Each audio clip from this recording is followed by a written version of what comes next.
un policier a développé une relation étroite avec une petite fille qu'il voyait toujours par la fenêtre lorsqu'il était en patrouille. Mais un jour, elle n'était pas là. Ben Murphy était l'un des policiers chargés de maintenir la paix dans le quartier pauvre de Millington. Il aimait son travail de policier et pour lui, porter l'insigne était un honneur. Il était issu d'une longue lignée de policiers.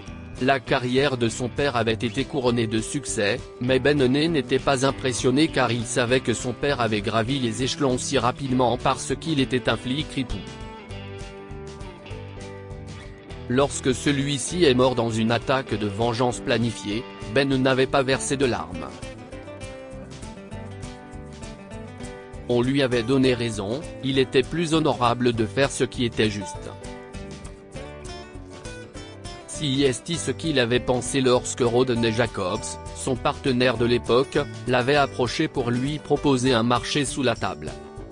« Eh Ben, mon pote, tu as l'air tout rose ce matin », avait dit Rodney. Ben aimait porter des vêtements colorés parce que les couleurs lui plaisaient, et Rodney aimait le rappeler à l'ordre dans ses blagues. « Hey Rodney, Ben gémit. Il est trop tôt pour être taquin, tu ne crois pas ? Écoute mon pote, je voulais te soumettre quelque chose, à propos du fiasco avec le chef de gang sur lequel nous enquêtons. » Cela a retenu l'attention de Ben. Au moment de leur conversation, Rodney lui avait essayé d'arrêter un patron du crime qui semblait avoir de l'influence au sein de la structure judiciaire. Qu'en est-il ? A-t-il demandé. De nouvelles pistes ? Non, c'est de cela que je voulais parler. Nous allons devoir faire beaucoup plus de travail d'investigation pour essayer de comprendre l'affaire, mais ces gens sont prêts à payer grassement si nous mettons son dernier crime sur le dos de quelqu'un d'autre, avait dit Rodney. Ben n'était pas à l'aise avec cette proposition. Il voulait mettre l'homme derrière les barreaux pendant une longue période pour le punir de ses crimes. Il n'est que juste qu'il affronte les conséquences de ses actes. Rod, le monde en sera meilleur. Nous ne pouvons pas laisser des monstres comme lui continuer à errer dans les rues. Et si c'était votre fille qu'il était accusé d'avoir drogué et violé demain? Je fais ça pour ma famille Ben, je ne te demande pas de commettre un crime. Je te demande juste de regarder de l'autre côté pour une grosse somme d'argent. Ou une promotion. Je sais que votre père aimait ça. Cette déclaration a mis Ben très en colère, mais cela n'avait pas d'importance, il était déjà déterminé à rester en dehors des affaires louches. Il a donc continué à poursuivre l'affaire jusqu'à ce que, d'une manière ou d'une autre, le patron du crime parvienne à son capitaine, qui lui a demandé de se retirer de l'affaire et d'être transféré dans un quartier plus calme de la ville. L'endroit était une ville indescriptible avec une population d'un peu plus de 1000 personnes, dont 10% étaient des mendiants.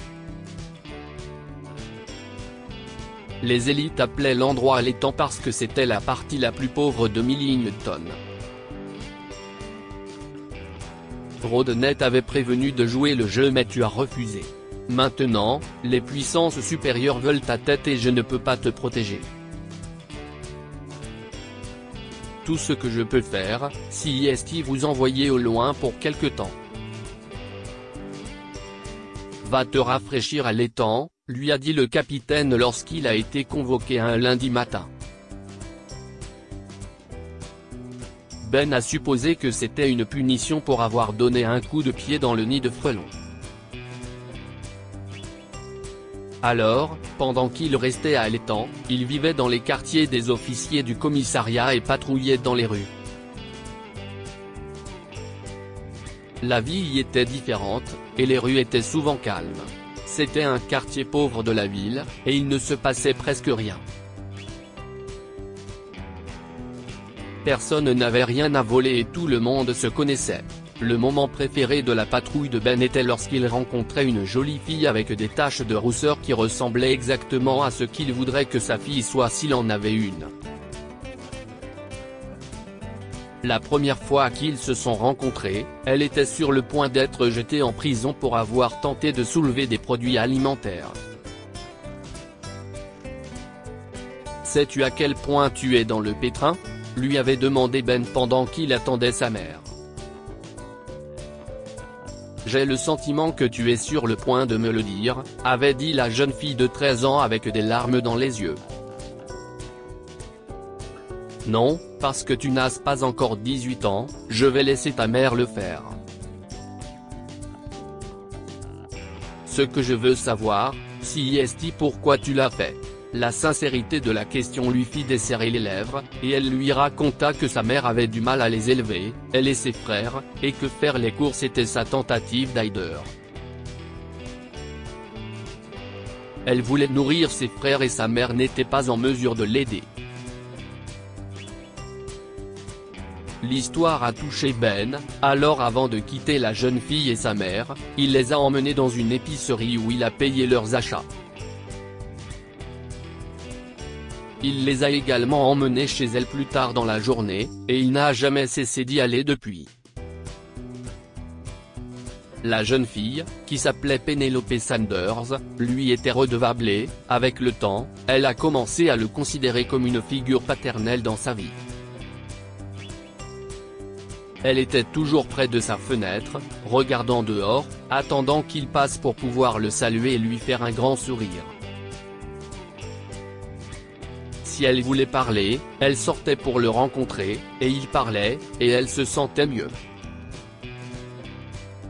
Par conséquent, Ben était au courant de sa famille dysfonctionnelle et d'autres secrets comme les garçons.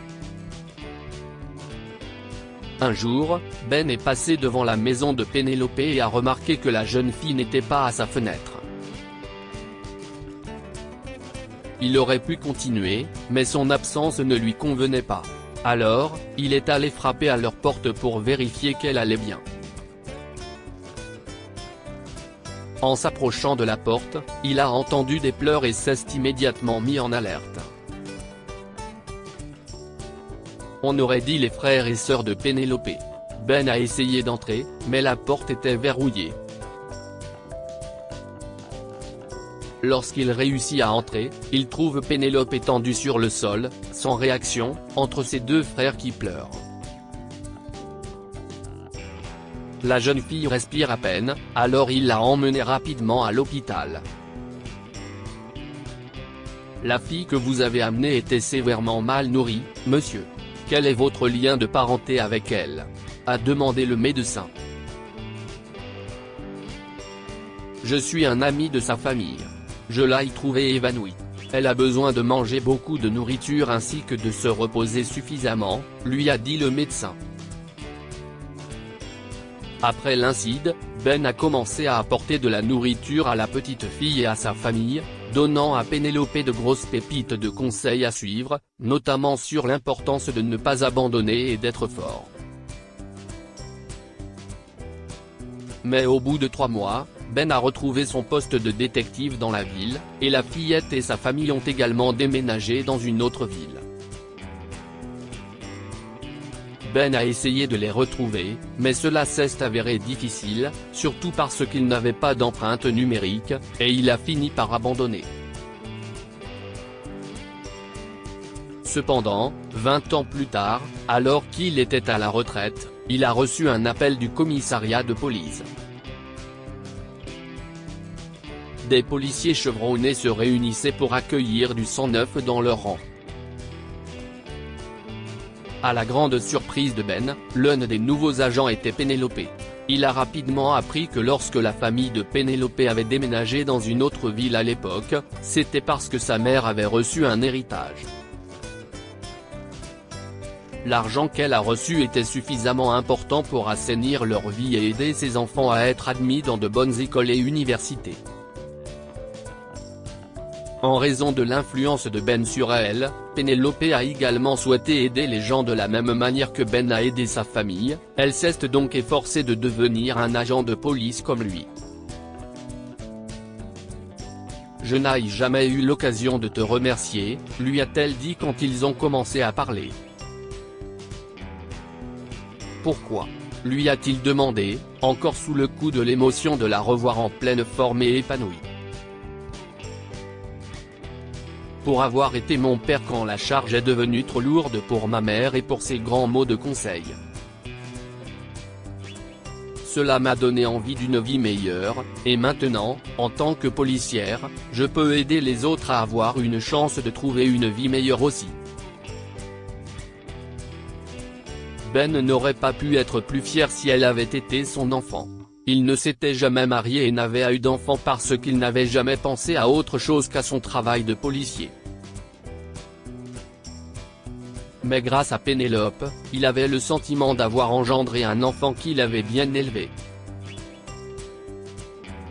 Quoi avons-nous appris de cette histoire ? Ne laissez pas les autres vous faire dévier de vos convictions. Le partenaire de Ben l'a attiré vers la corruption, mais il a refusé. Il l'a fait en sachant qu'il y aurait très probablement des conséquences, mais il a tenu bon et a subi la punition avec sa dignité intacte. Ne cédez pas simplement parce que les autres le font. Soyez gentil, cela ne coûte rien. Ben a été gentil avec Pénélope et sa famille, et ses efforts ont permis de garder la jeune fille en vie et d'en faire une personne responsable dans la société. On ne sait pas ce qui serait arrivé s'ils ne s'étaient pas rencontrés. Partagez cette histoire avec vos amis. Elle pourrait illuminer leur journée et les inspirer. Si vous avez aimé cette histoire, vous aimerez peut-être celle d'un policier qui a répondu à l'appel d'un enfant pleurant sur sa mère. Ce récit est inspiré de l'histoire de notre lecteur et rédigé par un écrivain professionnel. Toute ressemblance avec des noms ou des lieux réels est purement fortuite. Toutes les images sont uniquement destinées à l'illustration. Partagez votre histoire avec nous. Elle changera peut-être la vie de quelqu'un. Si vous souhaitez partager votre histoire, envoyez-la à info@amomama.com.